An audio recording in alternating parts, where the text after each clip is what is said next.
जिसका मुझे था इंतज़ार, जिसके लिए दिल था बेकरार। ऐसा लग रहा है जब मैं ये गाना गाती हूँ ना तो मुझे मोदी जी और अमित शाह जी क्यों इसलिए याद आते हैं क्योंकि एक के बाद एक हम जिन चीज़ों की डिमांड करते रहे ना वो सामने फॉल आउट कर रही हैं, रोल आउट कर रही हैं।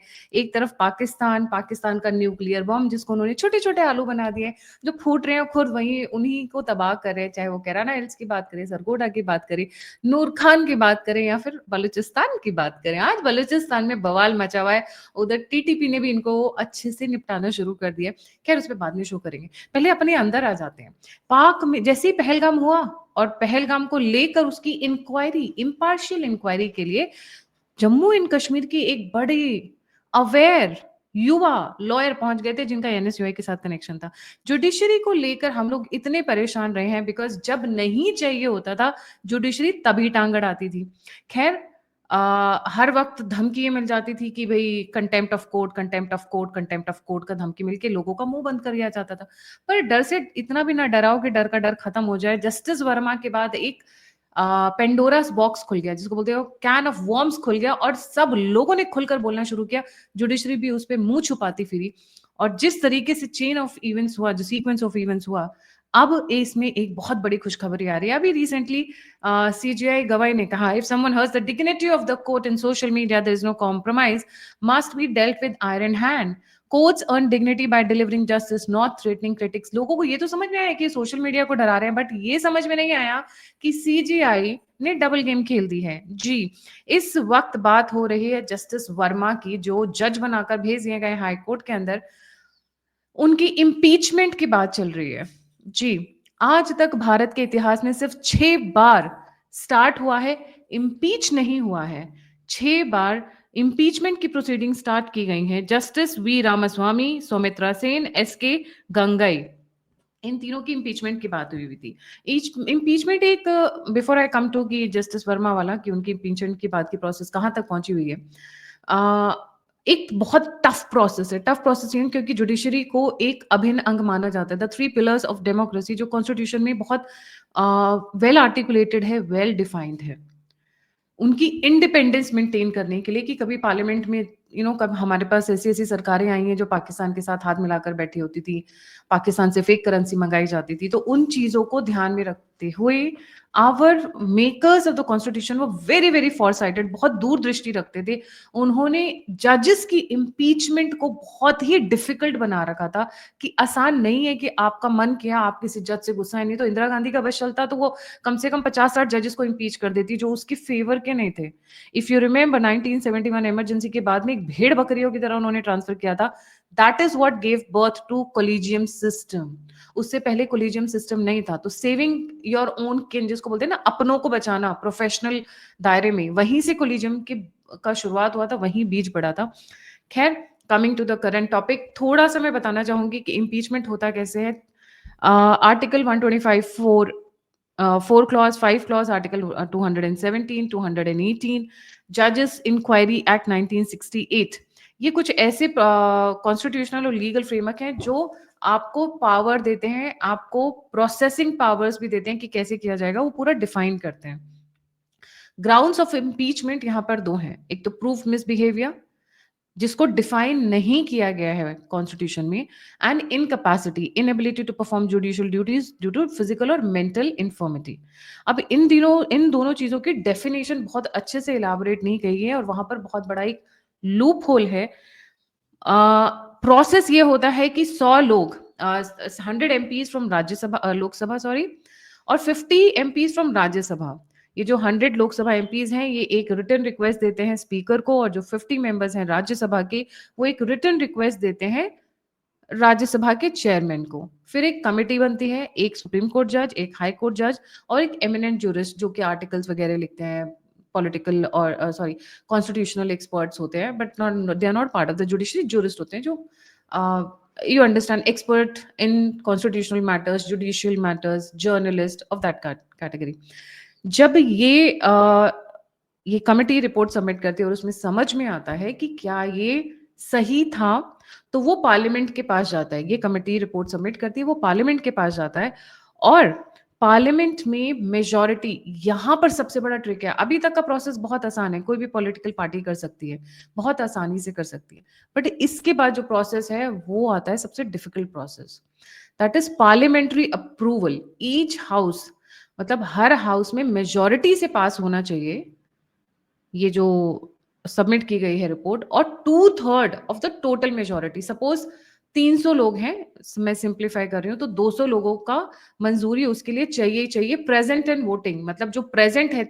सपोज 350 की स्ट्रेंथ है एंड बट प्रेजेंट 300 है, तो 300 में से 200 का उसको मंजूरी देना बहुत जरूरी है, तो जो प्रेजेंट एंड वोटिंग के हिसाब से, इसलिए इसको बोलते हैं। उसके बाद ये, जब ये सर्वसम्मति से पास हो जाता है, तो उसके बाद जाता है प्रेसिडेंट के पास में, जो इसको पास कर देती हैं, साइन कर देते हैं, तो इमीडिएटली इंपीचमेंट हो जाता है और उन जज को रिमूव कर दिया जाता है। नाउ यहाँ से दो क्वेश्चंस उठते हैं मूविंग फॉरवर्ड। क्या भारतीय जनता पार्टी के पास में इतने नंबर्स हैं कि वो एक सिटिंग जज को इम्पीच कर सके? तो आंसर है yes. Let's have a look, और फिर उसके बाद आएंगे कि क्यों हम ये बात कर रहे हैं। Because tables are turning very bad right now for Yashwant Verma.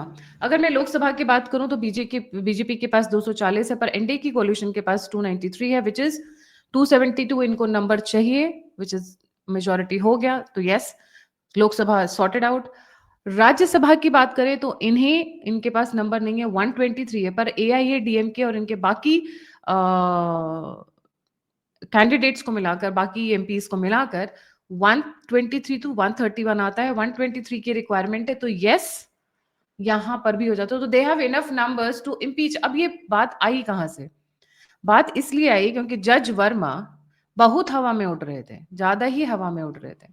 जज वर्मा को जब अपॉइंट कर दिया गया, उसके बावजूद भी इन्होंने बंगला खाली नहीं किया। हमने हंसी मजाक में और सार्कास्टिकली भी कहा था कि बंगला क्यों नहीं खाली कर रहे हैं, कहीं ऐसा तो नहीं है कि बंगले के अंदर इन्होंने और भी बहुत कुछ छुपा रखा हो। आज से 15 दिन पहले Shiv Aroor, a very very prominent journalist, उन्होंने ये बात भी लिखी थी और बहुत टारगेटेड वे में लिखी थी। ये बात अभी इस वक्त, क्योंकि पाकिस्तान का मुद्दा इतना हॉट चल रहा है, बांग्लादेश इतना हॉट चल रहा है, चाइना इतना हॉट चल रहा है, कि ये बात दब गई है। But don't forget, we have internal problems to deal with. When your house is in order, you can fight the external enemy. तो हमारी ये जो सुप्रीम कोर्ट और जुडिशरी वाली और जजेस वाली प्रॉब्लम है, इसको सॉर्ट आउट करने में अमित शाह उतर चुके हैं पूरी तरीके से। पीछे में बहुत धीरे धीरे स्टेप्स लिए जा रहे हैं जो लोग अभी नजर में नहीं है, but mark my words, coming few weeks judiciary will see the heat of the nation. और पहलगाम से पहले भी सबने देखा था जुडिशरी को किस तरीके से ट्रोल किया जा रहा था। शिव अरूर लिखते हैं 21 दिन हो गए कैश सैंडल को, 15 दिन हो गए स्टोरी निकले हुए, 14 दिन हो गए इंटरनल प्रोब को बिगिन के हुए, 7 दिन हो गए सुप्रीम कोर्ट ने रिजेक्ट की इनकी एफआईआर कॉल। इनके ऊपर एफआईआर नहीं होने दी गई थी और अभी भी नहीं होने दी गई है। 7 दिन हो गए, supreme court rejects the FIR call, 3 days after top court records a statement, 2 days after petition to stay oath, and then on 5th of April, apologies, Justice Yashwant Verma takes oath as judge of the Allahabad court, अप्रैल 5 को, और आज है May 14th। सोचिए, सवा महीना, रफली 1 महीना 9 दिन, अगर मैं कहूं तो। ये जज हैं जो अपना घर खाली करने को तैयार नहीं है, and he is a tainted जज। अब ये पूरी बात कहां से निकल कर आई है? बिकॉज कल अमित शाह जी लॉ मिनिस्टर मेघवाल जी के साथ में प्रेसिडेंट मुर्मू से मिले हैं, वहां से ये कवायद निकलनी शुरू हुई है। और पीछे में कहा जा रहा है, जैसे ही नए सीजेआई की अपॉइंटमेंट हुई है गवाई जी, उनके साथ धड़ल्ले से मीटिंग्स का दौर जारी है। बिकॉज यशवंत वर्मा का नाम इतना खराब हो गया कि उनको यूज करके पूरी की पूरी जुडिशरी को टारगेट किया जा रहा है, और ये उनके हाथ से बात निकल चुकी है। इसीलिए जस्टिस गवाई को सामने आकर कहा गया कि भाई, we will deal with the social media critics in iron hand. आप मुंह बंद नहीं करा पाएंगे सर। तो अगर आपको मुंह बंद कराना है, तो best way to do is to set your house in order. आप कितने लोगों को करेंगे? चलिए, गायत्री चुप हो गए, आपने कंटेम्प्ट ऑफ कोर्ट कर दिया। अजीत भारती चुप हो गए, आपने कंटेम्प्ट ऑफ कोर्ट शुरू कर दिया। आपने एक्स वाई जेड जिन्होंने सोशल मीडिया पे बोला, आपने कितने लोगों को आप कंटेम्प्ट ऑफ कोर्ट में लेकर आएंगे? कितने लोगों को आप सूली पे चढ़ाएंगे? या फिर कितने चैनल बंद कराएंगे? Because everybody is speaking. किस किस का आप कराएंगे? और डर से इतना भी ना डराओ कि डर का डर खत्म हो जाए। आपके कंटेम्प्ट ऑफ कोर्ट की लोगों ने बत्ती बनाकर नाव में बहा दिया है अब। Nobody cares contempt of court anymore, क्योंकि यहाँ पे तो बड़े-बड़े राहुल गांधी जैसे और पता नहीं क्या-क्या बोलकर आके 2 मिनट में सॉरी बोलकर निकल जाते हैं। इतने बड़े-बड़े कांड करने के बाद। तो अगर सोशल मीडिया को आप टारगेट करके आप उसको सेटल करना चाहते हैं तो delivers good judgments, set examples. और कहा जा रहा है इसी के चलते ये जो जुडिशरी में बवाल मच गया है, जुडिशरी में एक तरीके से तूफान सा आया हुआ है, अंदर ही अंदर तूफान से आने के पहले की खामोशी नजर आ रही है। क्योंकि जजेस को ये समझ में आ गया है कि जस्टिस वर्मा को अगर इम्पीच नहीं किया, it will go down in history and people will use his name to target judiciary. Justice Verma का नाम का इस्तेमाल करके जुडिशरी को टारगेट सब कर रहे हैं, हमने भी किया है और करेंगे, क्योंकि सबका नाम तो नहीं आया ना, सबका कैश स्कैंडल नहीं पकड़ा गया। पर जस्टिस वर्मा की वीडियो के बाद ही हमने देखा कितनी बड़ी बड़ी गाड़ियों में लोग घूम रहे हैं, सबके बच्चे फॉरेन में पढ़ रहे हैं। कहां से आ रहे हैं वो पैसा? वो गाड़ियों का पैसा कहां से आ रहा है? वो बंगलों का पैसा कहां से आ रहा है? आपके बच्चों की ट्यूशन फीस कौन दे रहा है? हम मिडिल क्लास के लोग, हम बाहर की फीस अफोर्ड ही नहीं कर सकते हैं। मिडिल क्लास का बंदा नहीं भेज सकते अपने बच्चों को बाहर। साल का करोड़ों का खर्चा है। अगर स्कॉलरशिप ना मिले, स्कॉलरशिप मिल गई तो चलो फिर भी कम हो जाएगी, बट रहने खाने का पैसा तो देना पड़ता है ना। सो कमिंग टाइम्स में ये लगने वाला है कि जुडिशरी एक एग्जाम्पल सेट करेगी इम्पीच करके जस्टिस वर्मा को, जिससे कि उनको टारगेट नहीं किया जा सके, so that they can set an example कि देखो इस इनके यहाँ से कैश स्कैंडल निकला था, इनको लॉयर्स ने, क्योंकि लॉयर्स तक ने बॉयकॉट किया था, कि इलाहाबाद के लॉयर्स ने स्पेशली ऑन रिकॉर्ड आकर कहा हमें नहीं चाहिए टेंटेड स्केपगोट, हमें नहीं चाहिए, टेक हिम अवे। और अभी भी जस्टिस वर्मा को कोर्ट प्रोसीडिंग्स में इंक्लूड नहीं किया जा रहा है, बिकॉज लॉयर्स रेडी नहीं है उनको एक्सेप्ट करने के लिए। एंड जो इतना स्कैंडल उनके आसपास चल रहा है, he is being put, transfer कर दिया गया, भेज दिया गया, बट उनको जज की कुर्सी पे बैठने नहीं दिया जा रहा है वहां पे। He is not part of the proceedings of the court, but he is transferred. So ऐसा लग रहा है कि गवई जी और अमित शाह और अर्जुन मेघवाल जी मिलकर they want to set a good example, so that good judiciary वाला जो फीलिंग है, लोगों के अंदर भरोसा है, लोगों के अंदर विश्वास है कि हम सुप्रीम कोर्ट तक जाएंगे, हम हाई कोर्ट तक जाएंगे, उसको वापस रीस्टोर किया जाए। But it will be a double crackdown, let me tell you how. जहां एक तरफ जस्टिस वर्मा को कहा जा रहा है इम्पीच किया जाएगा, वहीं सोशल मीडिया पर भी क्रैकडाउन होगा, so that social media can also be teemed. अब ये किस तरीके से किया जाएगा वो आने वाला समय बताएगा। But justice Gavai is is a no nonsense वाले व्यक्ति हैं, वो नो नॉनसेंस वाले जज हैं।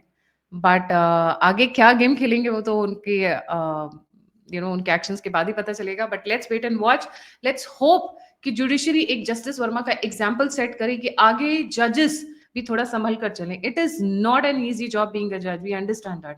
बट आप उस कुर्सी पे बैठकर अगर आप फ्लिपकार्ट के साथ में या पता नहीं कौन कौन सी कंपनीज के साथ में स्लीपिंग पार्टनर बन के इतना करोड़ों कमा रहे हो कि आप उनको घर पर छोड़ के जा रहे हो नौकर चाकर के बहाने, वो जल रहे हैं नोट, एंड यू से अरे मेरा तो वो घर का वो हिस्सा था जिसको हम अटेंड नहीं करते थे, हमारा तो वो पीछे का वो सर्वेंट क्वार्टर था। आप ये कह के निकल नहीं सकते हो sir, that is not possible. अगर सर्वेंट क्वार्टर था या घर का वो हिस्सा था जो आपके घर का हिस्सा नहीं था, मेन घर का हिस्सा नहीं था, तो वो पैसे आए कहां से? जज तो आप है ना, आपका नौकर नहीं है ना जज, तो पैसे कहां से आ गए? ये सब बातें तो सर मत बोलिए आप, ये ना बहुत बॉलीवुड देखा हुआ है, सबको समझ में आता है कि क्या चल रहा है पीछे में। So thank you so much for joining. जाने से पहले सभी व्यूअर्स से रिक्वेस्ट है, लाइक सब्सक्राइब और शेयर करना ना भूलें। और अगर आप कंट्रीब्यूट करना चाहते हैं, मुझे सपोर्ट करना चाहते हैं, डोनेट करना चाहते हैं, तो नंबर और यूपीआई दोनों स्क्रीन के ऊपर है। आप फीडबैक देना चाहते हैं, मुझसे जुड़ना चाहते हैं, तो सभी के सभी लिंक्स डिस्क्रिप्शन बॉक्स में। Don't forget to write to me on my email ID gayatrimishra@gmail.com। Facebook, Twitter, सभी के लिंक्स मेरे डिस्क्रिप्शन बॉक्स में, you can follow me there. इसी के साथ जय हिंद, जय श्री राम, हर हर महादेव।